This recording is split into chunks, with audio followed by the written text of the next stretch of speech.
수업 시작하겠습니다. 오늘은 여러분 책에 보면 제목상으로는 뭐라고 되어 있냐면 절대 부등식 이렇게 되어 있어요. 절대 부등식. 근데 교과서에는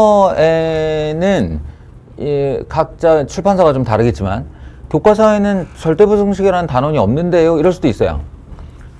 어떤 교과서에는 그냥 집합과 명제하고 끝 이렇게 돼 있는데 요 파트에 해당하는 내용이 그냥 명제에 들어있는 경우, 명제 맨 뒷단원에 들어있는 경우, 원래 개념서 이렇게 잡사를 하는 게 이제 큰 카테고리 내에서 내용들을 빠짐없이 다루기는 하는데 단원의 이름을 정하거나 그 단원을 어디다 어떻게 배치할 건가는 책들마다 좀 다를 수 있거든. 그래서 내가 알기로는 아마 바이블은 절대부등식 이렇게 돼 있고 정석이 어떻게 돼 있더라? 정석이 명제와 조건. 바이블 같은 경우는 명제의 맨 뒷파트로 그냥 이 내용이 들어 있어요. 그럼 뭐 하자는 내용이냐? 이제 뭐 하자는 단원이냐라는 거죠. 내용을 살펴보면 확대해서 볼까? 아니 이렇다는 거야. 첫 번째 단원이 부등식의 증명이고 두 번째 단원이 산술 평균과 기하 평균. 약간 예상이 잘 안 되지. 이게 뭘 말하려고 하는 거지? 라는 게 두 단원명으로는 아마 예상이 조금 힘들 거예요. 안에 내용을 알고 있지 않는 한은. 내가 결론을 내주자면 어떤 얘기냐면 명제라는 게 결과적으로는 참 거짓을 다루는 거지. 참 거짓. 근데 우리는 어느 쪽에 더 관심이 많을까? 참인 것에 관심이 더 많겠죠. 그래서 절대적으로 어떤 전제가 지켜지는 한 참인 명제가 있어요. 참인 명제. 뭐 그런 거 있잖아. 사자이면 동물이다처럼 그냥 그 자체로 참인 명제가 있어. 수학에서 이런 참인 명제들에 붙이는 이름이 있는데 그 이름이 걔가 중요도가 좀 낮으면 정리고요. 정리. 중요도가 높으면 법칙이에요. 아보가드로의 법칙, 질량 보존의 법칙, 그죠? 이런 식.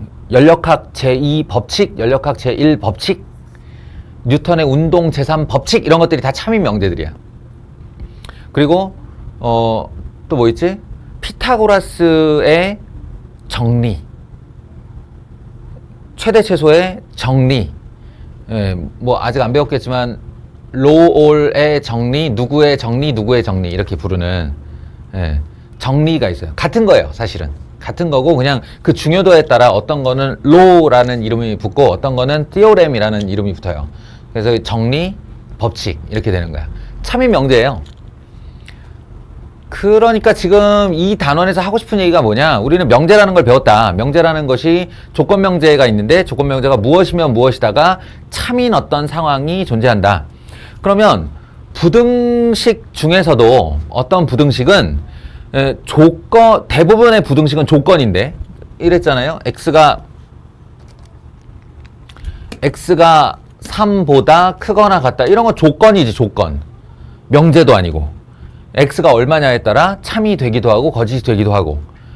그런데 그게 아니라 x 제곱은 0보다 크거나 같다. 이것처럼 요것도 전제는 달아야지. 모든 실수 x에 대하여 x의 제곱은 0보다 크거나 같다. 이런 거는 얘가 실수이기만 하면 무조건적으로 성립하는 거잖아요. 그치? 왜 수학 가르치는 사람들이 무조건이라는 말을 되게 싫어해. 그러니까 그렇게 말하는 행위 자체가 습관이 안 들어있어. 왜냐면 수학이라는 학문이 조건의 학문이라서 무조건이 어딨어, 무조건이. 조건에 따라 달라지는 거지 라고 하는데 얘 같은 경우 실수라는 전제가 지켜지면 무조건 참이에요. 그래서 이런 부등식을 일컫는 말이 절대 부등식이란 말이야. 언제나 참인 거. 그래서 이제 이런 응당 당연한 내용을 이제 설명하려니 부등식이라는 것이 옳다 그르다가 어떤 식으로 증명되는가의 패턴을 이제 먼저 좀 보여주고, 이 부등식 이게 커 이쪽이 작아 이런 말을 하려면 그거에 대한 수학적인 근거가 필요하고, 그 수학적 근거를 마련하는 방법론에 대해서 설명을 해주는 게 일단은. 그 다음에 이제 두 번째로 넘어가서, 그렇다면 이게 조건에 관계없이 언제나 참인 부등식이 있는데 그걸 절대부등식이라고 하고, 그 절대부등식 중에서 우리가 이제 아주 간단한 거 말고 우리가 이후에 수학을 하면서 무언가의 최대 최소값 내지는 어떤 종류의 범위를 구하는데 아주 유용하게 쓰이는 두 가지 법칙이 있다 이거야. 그중 하나가 산술기하평균이고요. 이거 원래 묶어서 말해요. 산술기하평균, 산술기하평균. 이게 이름을 그렇게 붙여. 산술기하평균이고, 또 하나가 코시-슈바르츠 부등식이라는 거예요. 코시-슈바르츠 부등식. 그래서 산술기하평균과 코시-슈바르츠 부등식을 소개하는 단원이 요 단원이다. 그러니까 그 전체 카테고리는 무조건 참인 명제이기 때문에 명제의 맨 뒷단원에 들어가곤 한다라는 거예요. 주인공이 누구냐? 라고 말하면 단연이에요. 단연. 산술기하평균은 두고 2학년 거쳐 3학년까지 두고 우리가 사용할 것이고, 우리를 괴롭힐 것이고, 여러 군데에서 유용하게 사용될 것이다. 내 머리에 피가 나게 한 놈 중에 하나예요. 실질적으로 피가 났어. 내가 얘 때문에 너무 화가 나가지고 이렇게 시험지를 구긴 다음에, 내가 어지간해 잘 폭발을 안 하는 사람인데 그날은 고3 때였나? 너무 화가 났어. 너무. 저렇게 벽 옆에 앉아 있었는데 벽에다가 한 3번 들이받았더니 피가 났어요. 그 이유가 산술기하평균은 너무 간단한 정리거든. 그냥 쓰면 답이야. 바로 한 5초 안에 답이 나와요. 산술기하평균을 딱 쓰면 답이 나와. 근데 문제는 이 문제에 어떤 문제가 나왔는데, 이 문제에서 최소값을 물어봤는데, 그 최소값을 물어본 질문에 내가 산술기하평균을 써야 된다는 사실을 전혀 떠올리지 못한 거야.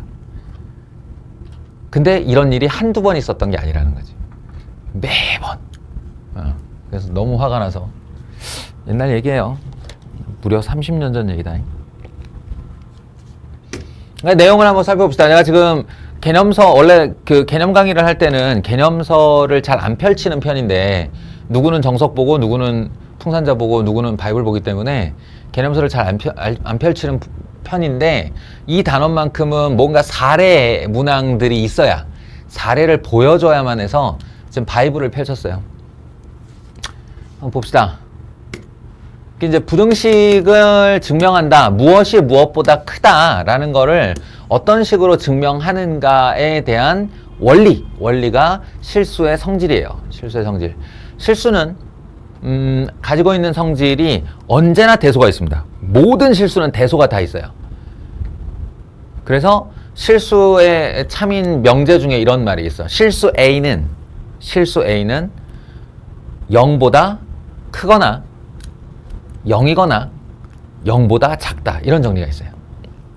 어처구니가 없죠. 실수 A는 1보다 크거나 1이거나 1보다 작다. 이 숫자는 아무거나 갖다 놔주세요.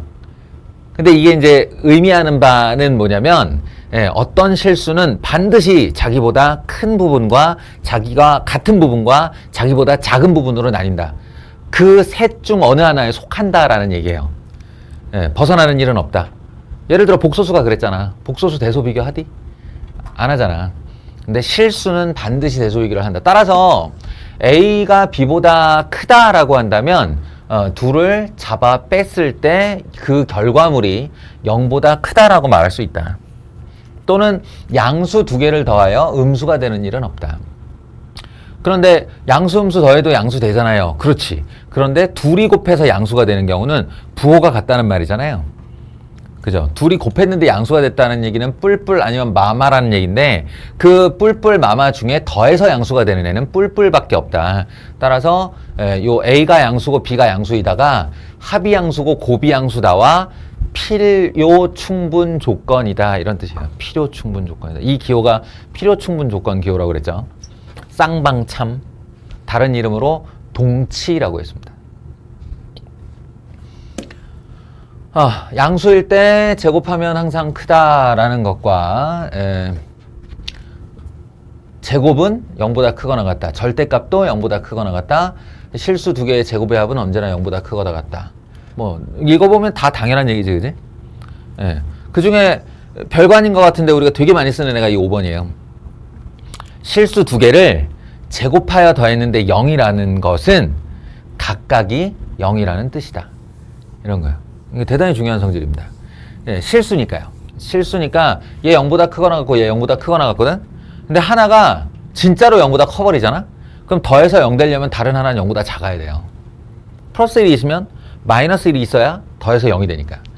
그런데 그럴 일이 없기 때문에 각각이 0이어야 된다. 여기서 이 콤마는 AND의 이름의 콤마입니다. AND. A가 0이다. AND B가 0이다. 뭐 이런 식들. 그리고 우리 까먹고 살고 있는데 이게 절대값 쳐놓으면 두 숫자의 절대값 쳐놓으면 각각의 절대값인 두 개의 곱으로 분리할 수 있다. 이런 것도 이제 막간의 증명 같은 거 할 때 많이 쓰입니다. 오케이. 이래서 이제 어떤 두 수 또는 두 식, 우리에게는 주로 식이에요. 숫자는 이미 초딩, 중딩 때 끝났지. 숫자의 크기를 가지고 뭐 5가 3보다 커야 있다는 소리 안 할 거 아니야. 그러니까 우리의 관심사는 주로 식입니다. 그래서 이제 어떤 두 식이 있다라고 생각을 하세요. 이게 그냥 캐피탈 A라고 썼는데 그게 A가 아니고 이만한 덩어리의 식일 수 있는 거야. X에 대한 2차식 내지는 X에 대한 3차식 아니면 루트가 달려있는 무리식 이럴 수 있어요. 이게. 그래서 이제 두 개의 식을 빼서 대소 비교를 하는 방법이 있다. 그래서 왼쪽에서 오른쪽을 뺐을 때 0보다 커지면 언제나 왼쪽이 오른쪽보다 크다는 소리다. 뺐는데 0보다 작다라는 얘기는 얘를 1로 넘기면 되니까 B가 A보다 크다라는 얘기다. 뭐 만고불변의 진리지. 너무너무 간단한 얘기. 가장 많이 사용하고. 근데 이런 거 안 될 때가 있어요. 예를 들면 두 놈 다 루트를 가지고 있을 경우. 여기가 루트가 달려있는 어떤 식이고 이놈이 루트가 달려있는 어떤 식이잖아?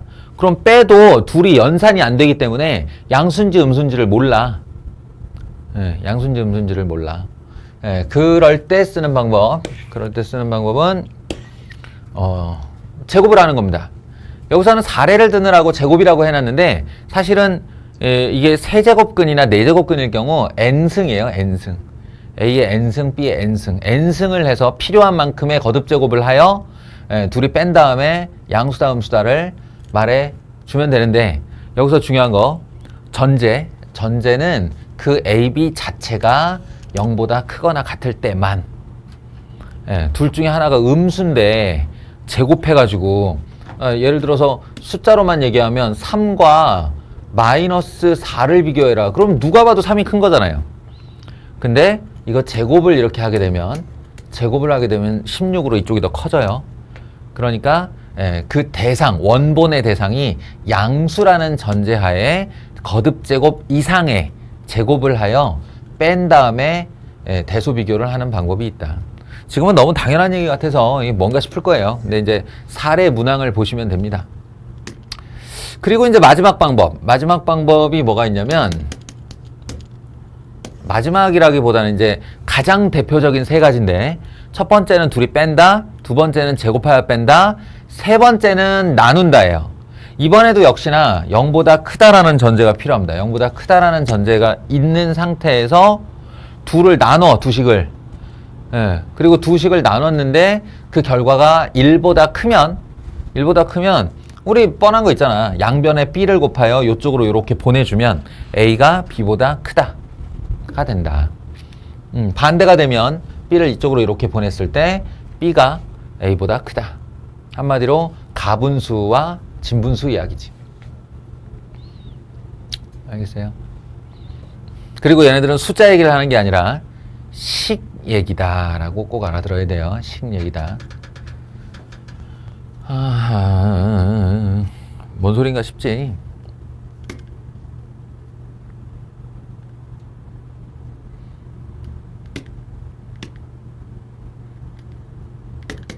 자, 이런 거예요. 이제 개념서를 펼친 이유가 이 사례 문항 때문이라고 했죠. 보세요. A가 C보다 크고 B가 D보다 클 때 AB 더하기 CD가 AD 더하기 BC보다 크다 임을 증명하여라. 얼핏 생각하면 되게 황당한 질문일 수 있다니까. 문자 4개가 막 돌아다니고 있는데 그 문자 4개의 여차저차한 조합이 왼쪽에 항상 커요 라는 결과의 절대부등식이 된다는 거예요.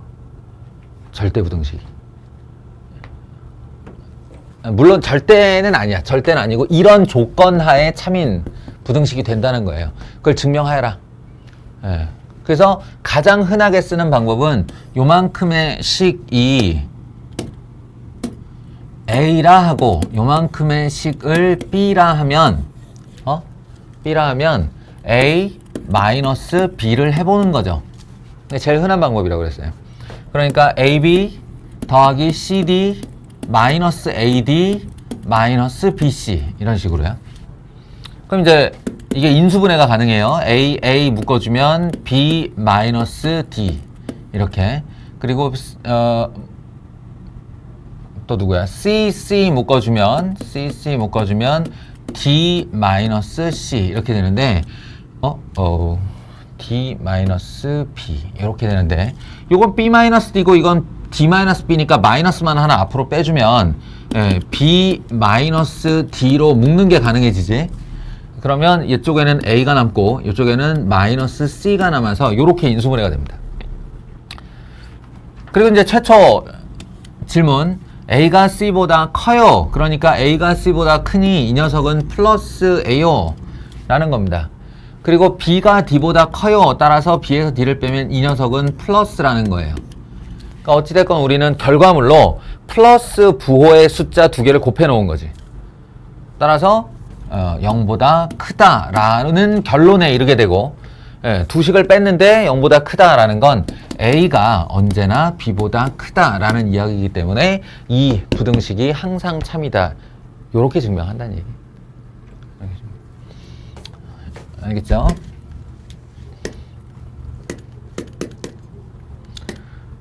다음. 보통은 루트를 내놓는데 지금은 절대값을 내놨네.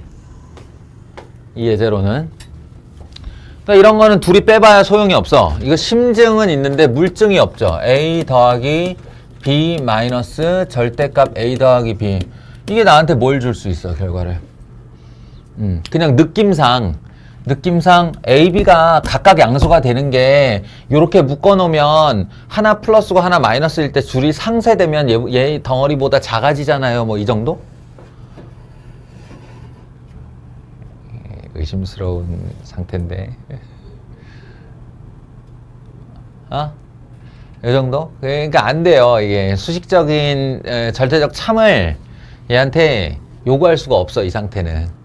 그래서 이 방법으로는 안 되겠다라는 판단을 하면요. 절대값 A 더하기 절대값 B의 제곱과 절대값 A 더하기 B의 제곱을 해서 둘이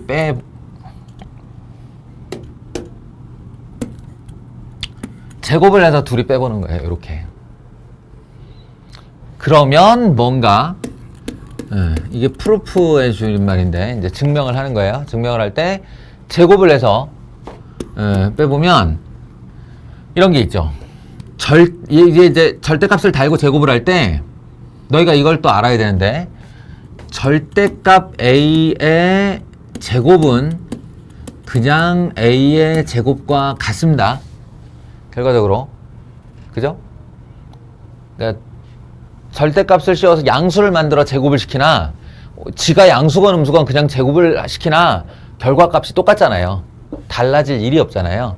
그러니까 절대값이 제곱을 하면 소멸한다 이렇게 생각하면 되는데 그건 같은 아이일 때만 따라서 이 녀석은 A의 제곱이 되고요. 더하기 B의 제곱이 되는 건 확실한데 문제는 가운데에요. 2배 예 곱하기 예를 할 텐데 이건 이종호의 것이기 때문에 절대값이 그대로 살아남아요. 예, 그래서 더하기 2배의 절대값 AB, 요게 맞는 계산식입니다. 앞에 놈을 제곱을 하면. 그리고 뒷녀석은 이 자체로 하나의 실수에다가 절대값을 씌우고 그것을 제곱했기 때문에 마이너스 A 더하기 B의 제곱과 같은 거죠. 그럼 얘는 A 더하기 B제곱 더하기 2AB까지가 고스란히 그대로 풀리는 거예요. 이렇게. 그런 다음 A제곱, A제곱, B제곱, B제곱 계산이 되고 여기서 2로 이렇게 묶이고 나면 절대값 AB 마이너스 AB 이렇게 되죠. 그러면 여기서는 이제 상식에 기댄 어떤 결론? 상식에 기댄 결론이 그대로 참이 될 수 있어요. 무슨 말이냐면 같은 수가 있는데 그 수가 양수다라고 하면 AB가 양수다라고 하면 이 둘을 뺐을 때 0이 돼요. 그죠? 왜냐면 이 자체가 양수면 절대값은 의미가 없어지니까. 얘가 3이다. 그럼 얘도 3이지. 3 빼기 3은 0이지. 예. 그럼 만약에 이 녀석이 음수다. AB가 음수다. 그러면 이 녀석은 마이너스 3을 넣었는데 지 결과가 3으로 나오고 이 녀석은 여기다가 마이너스 3을 그대로 넣으면 마이너스 3이 되니까 플러스 3이 됩니다. 따라서 2배의 3이 돼요. AB가 음수면 이건 2배의 AB가 되는 거예요. 알겠어요? 정확하게는 마이너스 2배의 AB가 되는데 그 자체가 양수라는 거예요. 그러니까 이 결과는 언제나 이쪽이 더 클 수밖에 없기 때문에 0보다 크거나 같다라는 결론이 돼요. AB가 0이거나 양수이면 0이 되고요. 음수이면 2배한 그 양수가 되니까 0보다 크거나 같다라는 결론이 나오고 따라서 이 최종 결론에서 이쪽 왼쪽 녀석이 더 크거나 같다가 되는 거고 제곱을 해서 그러하다면 제곱을 벗긴 상태도 그러하다. 왜냐하면 이놈과 이놈이 둘 다 양수임이 확인됐으니까. 절대값이 원하는데 양수겠지. 그렇지 않을까? 그래서 이 녀석이 A이고 이 녀석이 B라고 하면 우리는 A-B를 그냥 한 게 아니라 A제곱 마이너스 B제곱을 해서 0보다 크거나 같다를 보였고 따라서 이런 결론이 나왔고 그것을 이렇게 바꾸어도 지장이 없다라는 겁니다. 왜냐하면 A가 양수고 B가 양수니까. 됐어요? 자, 이게 이제 두 번째 사례. 그리고 뭐 나누는 거는 아예 하지도 않았네. 뭐 나누는 거는 주로 거듭제곱 가지고 합니다. 거듭제곱인 식을 주로 나눠요. 여기는 지금 이게 필수 예제로는 사례가 안 나왔는데 나눠서 1보다 크다, 나눠서 1보다 작다 이렇게 증명하기도 해요. Anyway, 이제 일로 와서 절대부등식의 이야기를 해야죠. 절대부등식. 아까 여기서 뭐라고 나와 있냐면 어떤 등식에는 미지수 값에 따라 참이 되기도 하고 거짓이 되기도 하는 등식이 있다. 그것이 이제 방정식이고 미지수의 어떤 값을 대입해도 항상 참이 되는 등식이 있다. 항등식이라고 한다. 방정식과 항등식 제가 수학 상 얘기할 때 제일 처음 했던 얘기죠. 방정식, 등식에는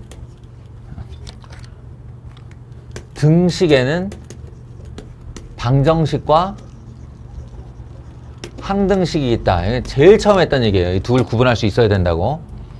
수학상 제일 첫 부분 이야기입니다.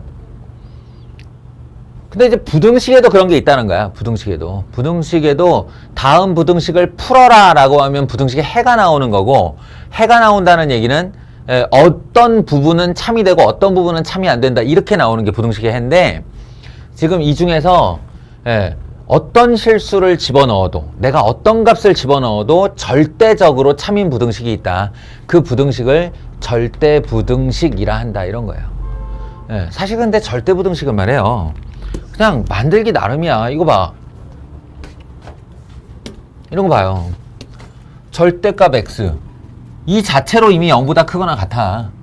예, 근데 더하기 2까지 했어? 그러면 얘는 0보다 크거나 같다가 삑사리가 날 수가 없죠. x에 내가 어떤 실수를 집어넣어도.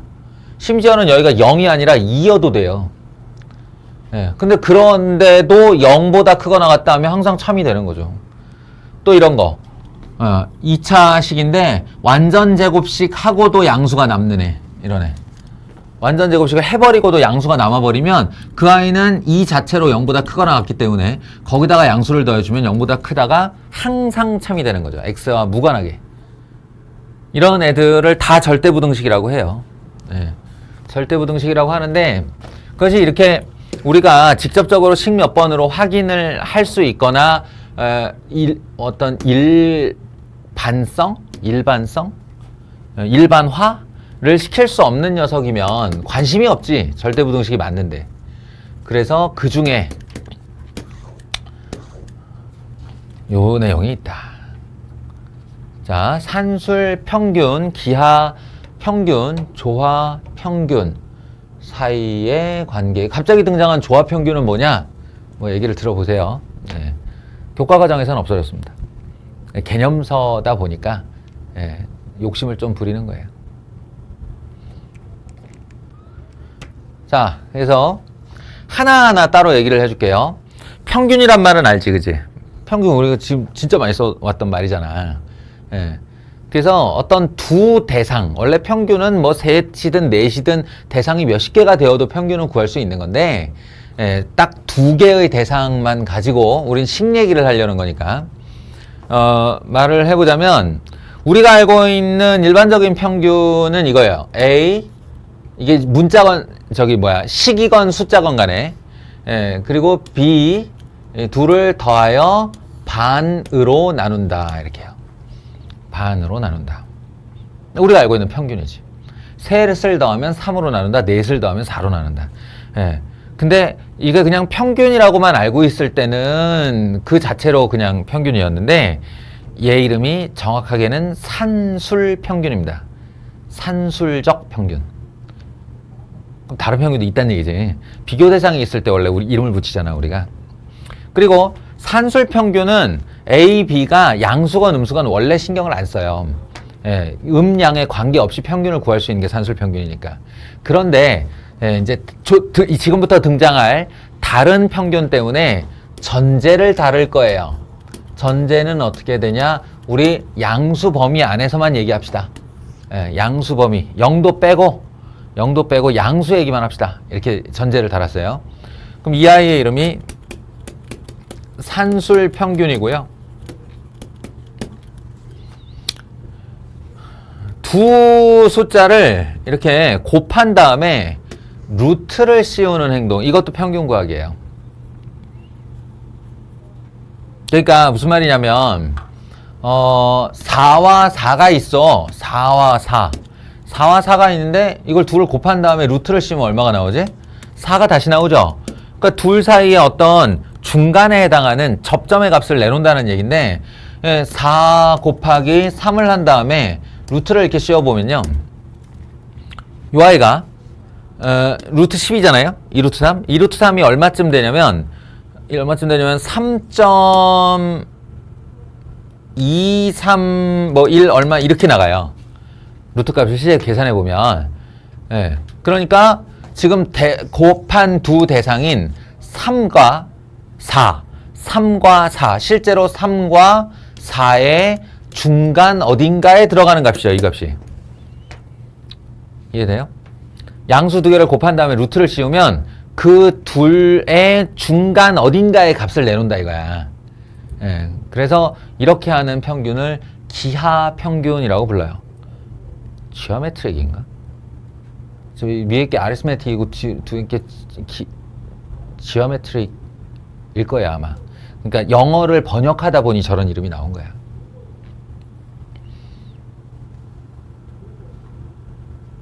아니, 뭐, 하여튼, 그래.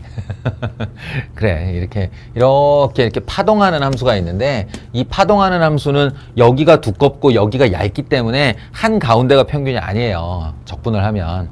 요거보다 살짝 중간보다 살짝 낮은 값에서 이렇게 평균적인 값이 나오게 되는데 그걸 기하 평균이라고 불러요. 둘이 곱해가지고 루트를 씌운 거지. 조화 평균이 오히려 당신들이 좀 접해본 적이 있을 만한 앤데 뭐냐면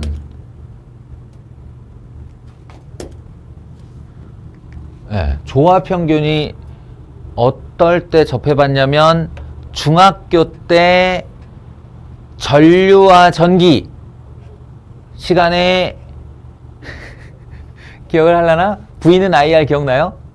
중학교 과학 시간 V는 IR 전압은 전류 곱하기 저항 이렇게 하던 거 기억나요?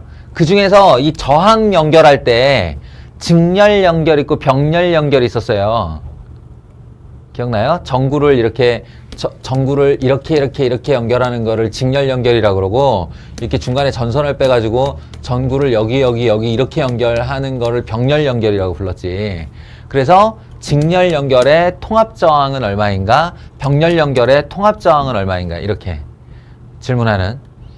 그래서 이 직렬일 때는 세 저항을 다 더하면 되고요. 그냥 단순히 아이 강호야. 이 병렬일 때가 문제였는데 이 병렬일 때 이만큼의 통합 저항이 얼마였냐면 이 저항의 역수 더하기 이 저항의 역수 더하기 이 저항의 역수에 다 더해서 나누기 3 한 결과를 다시 한번 뒤집는 거였어요. 역수로 평균을 내고 마지막에 한 번 더 뒤집어라. 그래. 이거는 과학을 많이 좋아하는 친구들만 기억이 나겠죠. 미안해요. 차라리 이 얘기를 하질 말걸. 그래서 이런 거야. 2하고 3이 있어. 2하고 3. 2하고 3이 있는데 이 숫자를 뒤집어. 이렇게 역수를 만들어. 역수를 만든 다음에 이 역수의 산술 평균을 구하는 거예요. 이 역수들의 산술 평균. 어떻게? 2분의 1 더하기 3분의 1 나누기 반 이렇게 해요. 그럼 얼마일까? 얘가 6분의 5 내려오면 6분의 5니까 내려오면 12분의 5 정도 되려나? 예. 이게 역수의 평균이에요. 역수의 평균. 이 역수의 평균을 다시 올려서 뒤집어주면 이 수의 역수를 다시 만들면 5분의 12가 되는데 5분의 12가 대략 얼마쯤인가 보세요. 대략 얼마쯤이냐면 2. 얼마쯤 되죠? 2.4 정도 되지 않아요? 그죠? 2.4. 2와 3의 중간 어딘가예요.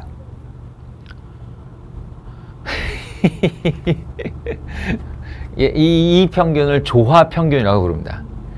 조화 평균. 뭘 번역한 거겠냐? 승범아. 영어 단어 번역이라고 했지. 이거 셋 다 번역이라고 그랬지. arithmetic, geometric. 그러면 조화는 뭐겠냐? 네가 아는 영단어 중 조화. 콜라보. 비슷해. 이거 느낌이 있어. 근데 그거 말고 조금 더 일반적인 아니. 좀 더 흔한 단어 있는데. 하모니예요. 얘 하모닉 프로그레션? 뭐지? 평균 영단어가 뭐지? 이렇게 안 되는 영어를 억지로 잘 아는 체 하려고 그러면 안 돼요. 하모닉이에요, 번역이. 왜 그러게? 니네 하프줄 할 때 하프줄이 이렇게 하프틀이 이렇게 생기지 않았냐? 그래갖고 이렇게 줄이 매달려 있죠. 그럼 우리 피아노 줄도 마찬가지고 피아노 열면 거기 줄 있잖아. 걔가 물론 두께로도 음을 나타내는데 주로 길이로 음을 나타내. 길이로 이렇게 짧은 애 튕기면 높은 소리 나고 긴 애 튕기면 낮은 소리 나잖아. 그지? 그 중에 화음을 이루는 세 음. 시연아, 제일 유명한 화음이 뭐냐? 몰라? 으뜸 화음 이런 거 안 배웠어? 야, 화음을 이루는 제일 유명한 음계 세 개가 누구야? 도미솔, 도미솔. 안 들어봤어? 이상하네. 도미솔, 이걸 으뜸화음이라고 그래요. 예, 그냥 소리가 서로 어우러지는, 어울리는, 그걸 이제 화음이라고 그러는데, 도미솔, 레파라, 시레솔 이거 배우지 않나? 하여튼, 도미솔 하는데, 요 도에 해당하는 줄길이하고 솔에 해당하는 줄길이 두 개를 역수를 만들어서 평균을 구하면 딱 미줄이 나와요.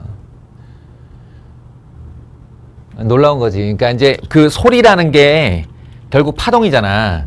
그 파동들이 서로 공명을 하면서 잘 어우러지는 소리가 나는 걸 화음이라고 그러고, 막 서로 튀고 막 엉망이 내 귀를 어지럽히는 소리가 나온 걸 불협화음이라고 불러. 그러니까 피아노 어린애들이 꽝꽝꽝꽝 치면 듣기 싫잖아. 근데 그 피아니스트가 치면 그 음이 나한테 되게 듣기 좋잖아. 이게 화음들을 쳐서 그렇거든. 어울리는 음들을. 그게 이제 바로 내가 지금 니들 데리고 무슨 소리를 하고 있는 거니? 하여튼 그 화음에 해당하는 줄 길이가 도와 솔의 역수의 길이를 만들어서 평균을 낸 길이를 뒤집어서 말하면 딱 미줄 길이가 된다 라는 거예요. 여기서 피아노나 바이올린 배운 애 없니? 이렇게 못 알아들을 수가 있나? 자, 어지간 결론은 역수의 산술 평균이다.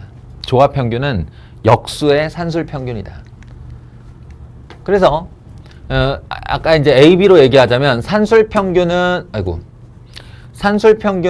A 더하기 B를 하여 반으로 나눈 것, 기하 평균은 2를 곱하여 루트를 씌운 것, 그리고 마지막에 조합 평균은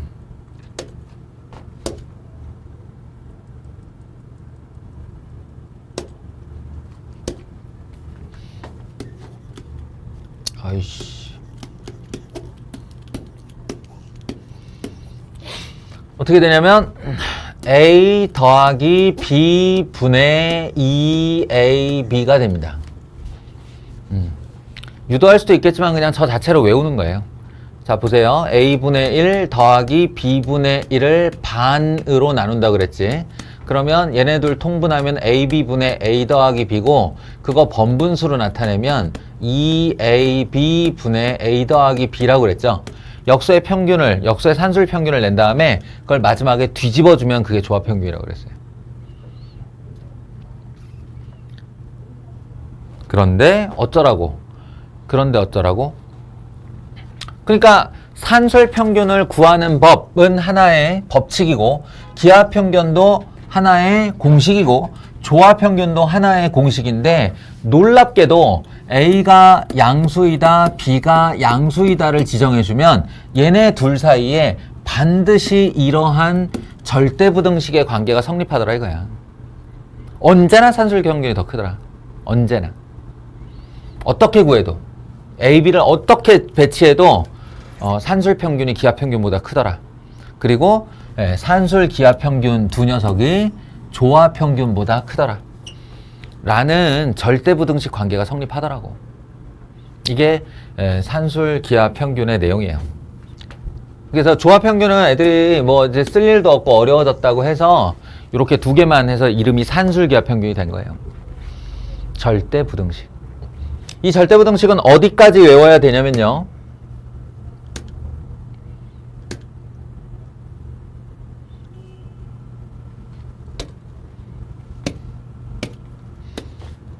자, 이제 기억해.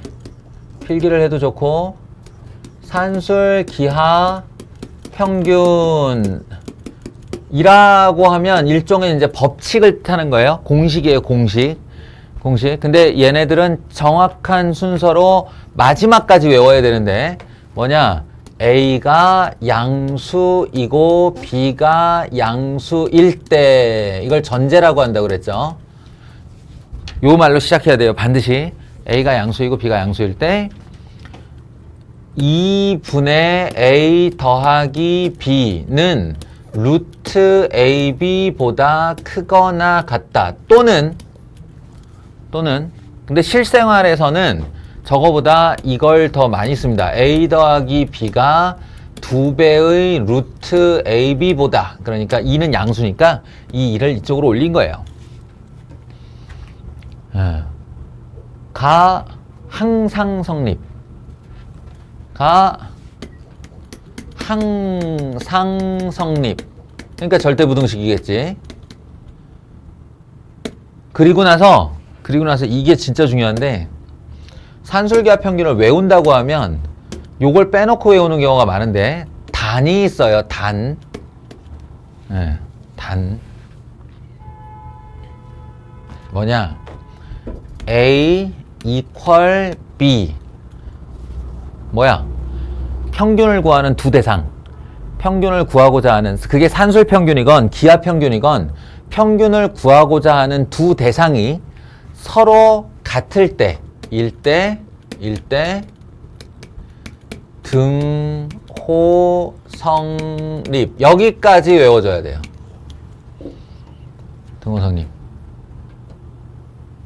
그러니까 무슨 말이냐면, 이 녀석이 이 산술기하 평균을 쓸 때 여기 항상 이렇게 등호가 붙거든. 크거나 같다 이렇게 말해. 크다 이렇게 말 안 하고 크거나 같다.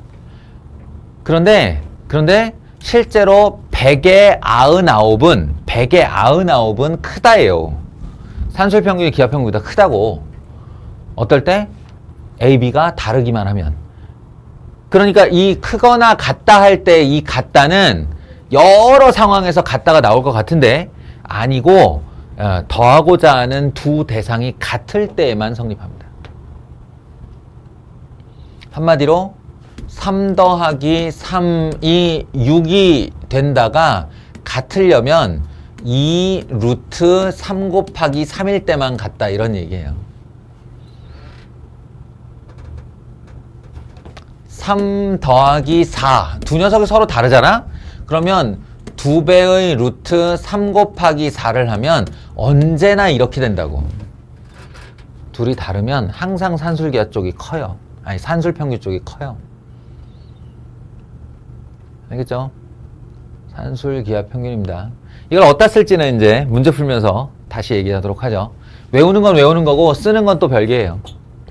그래서 다시 한번 강조하지만 산술기하 평균의 공식을 내가 외우고 있어요는 여기까지 외우는 거다. 나중에 꼭 확인할 거야. 여기까지 외웠는지.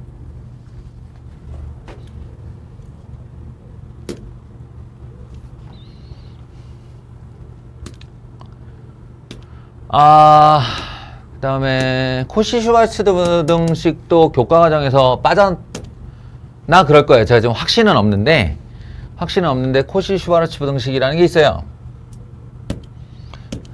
근데 얼핏 듣기로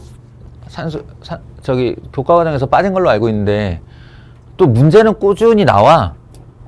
안 빠졌나 보다. 왜냐면 이거 고양외고 시험 문제 나온 적 있어요. 내신에.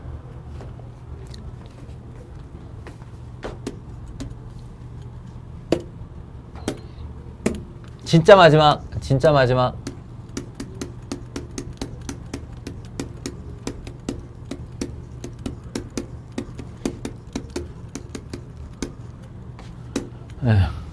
산술 기하 평균하고 대등한 애로 생각하면 돼요. 코시라는 사람과 슈바르츠라는 사람이 같이 만들어낸 절대 부등식. 이번엔 전제가 뭐냐면, 산술 기하에서는 다 양수였죠. 양수였는데 이번에는 조건이 뭐냐면 A, B, X, Y가 모두 실수일 때입니다. 실수이기만 하면. 양수, 음수, 무리수, 유리수 상관없고 실수이기만 하면, 즉 복소수가 아니기만 하면. 항상 성립하는 거 뭐냐면 A제곱 더하기 B제곱, 저 실수 4개 중에 2개를 제곱하여 합해. 나머지 실수 2개를 제곱하여 합해. 그리고 그 두 대상을 곱해. 하면 항상 크거나 같다는 거예요.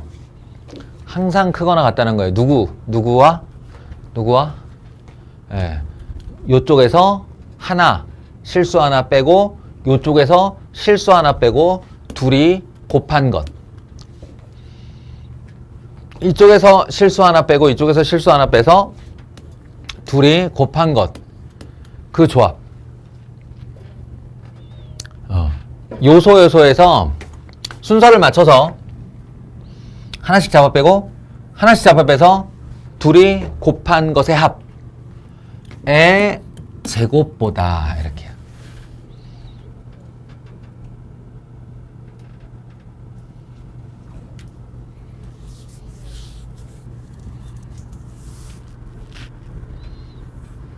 이것도 등호 성립 조건이 있는데 단까지 외우는 거예요. 이게 bx equal ay일 때라고들 많이 얘기하는데 나는 이거 좀 불만. 책에는 이렇게 써 있을 텐데 나는 불만이고, 어떤 게 좋냐면 a분의 x, 그러니까 앞에 거분의 뒤에 거, 앞에 거분의 뒤에 거 이렇게 와 b분의 y. 난 이게 비율로 말하는 게 더 옳다고 생각해. a분의 x equal b분의 x일 때 같은 말이에요. 둘이 같은 말. 등호 성립. 요렇게 외우면 한 판에 절대 부등식이 되는 겁니다.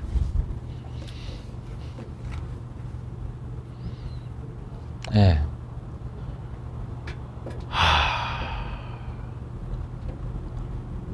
나도 그랬지만 이 부분이 우려되는 이유는 지금 딱 1학년 2학기에 한 번 나오고 얘가 잠깐 사라져요.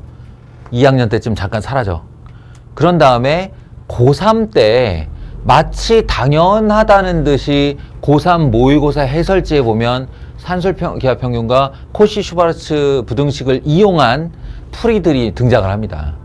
그럼 이제 벙 찌는 거지. 잠깐 내신치고 잊어버린, 머릿속에 사라져 있었는데 그런 애들이 마구마구 등장을 해요. 교육청이나 평가원에서 또는 사설 모의고사에서. 그래서 이제 황당해지는 부분이 여기야. 한 번 할 때 확실하게 외워두는 것이 좋아요. 확실하게. 자, 여기까지입니다. 그러니까 실제 문제를 풀 때는 여러 가지 트러블들이 생길 텐데, 그리고 아주 어려운 문제들도 만나게 될 텐데, 그거는 할 수 없어요. 먼저 겪고 쳐맞고 그 다음에 문제한테 쳐맞는다고. 내가 아니고 문제한테 쳐맞고 그 다음에 나를 통해서 이건 이렇게 하는 거야 라고 그 유형을 해결하는 수밖에 없습니다. 지금 내가 백날 떠들어 봤잖아요. 이렇게 할게요.